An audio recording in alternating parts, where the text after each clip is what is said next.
The problem with free shaping is twofold, and one of the reasons we do much more assisted shaping than free shaping.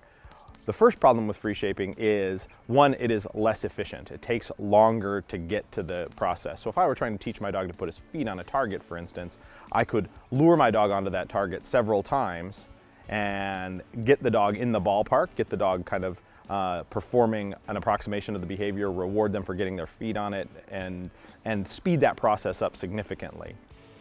In free shaping, I have to be more patient. The timing is very important, and the dog has to be very persistent in the process, otherwise they have a tendency to give up. If they don't get enough rewards, or the rate of reinforcement is not high enough, or their motivation is not high enough, then it's possible that they don't figure out what I want them to figure out and they give up. So the efficiency of the process is one thing that we're concerned with. The second thing is that people that are devotees of free shaping have a tendency to ignore the wrong behavior and simply reward the right behavior. The problem with this is that when we go to add duration to our behaviors, we get finished obedience behaviors, and we want those dogs to do those behaviors for longer periods of time. If the dog goes for a period without a reward, the dog tends to think that they are wrong or that this behavior no longer works in getting them a reward, and they have a tendency to offer other behaviors. And so when we want dogs to persist in certain specific behaviors for extended periods of time, a free-shaped dog, or a dog with a lot of free shaping, has a tendency to try other things when they don't get rewards, and it can make impulse control slightly difficult. The other thing that we struggle with a little bit with free shaping is if we change the context. So you've heard us talk a lot about generalization and the difficulty in generalizing certain types of behaviors.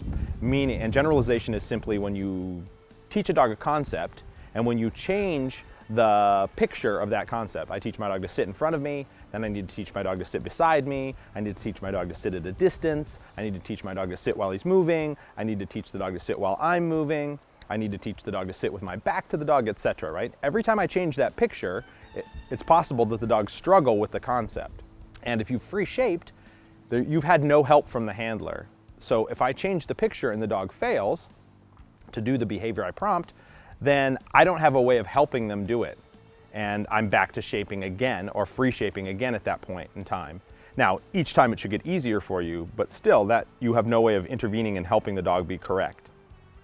If I have done assisted shaping, where I've used luring and spatial pressure and the other tools we've talked about to help the dog do the behaviors, if the dog struggles at any point in there, then I have a tool in place, my physical prompt, my physical help, to help the dog be successful in the new situation. And so I find assisted shaping more efficient. I find it easier later on when we add duration to the behavior to not have the dog continually offering new behaviors when they don't get rewards, when we reduce the rate of reinforcement. And I like having in place a physical tool to help the dog if they struggle in a new place. Part of the problem that people have with dogs with lower levels of motivation is the fact that they won't persist when they make a lot of mistakes. And anything that I can do to help the dog from making excessive numbers of mistakes in the early phases of training keeps them involved in the activity and keeps them persisting in trying to learn and trying to work with me.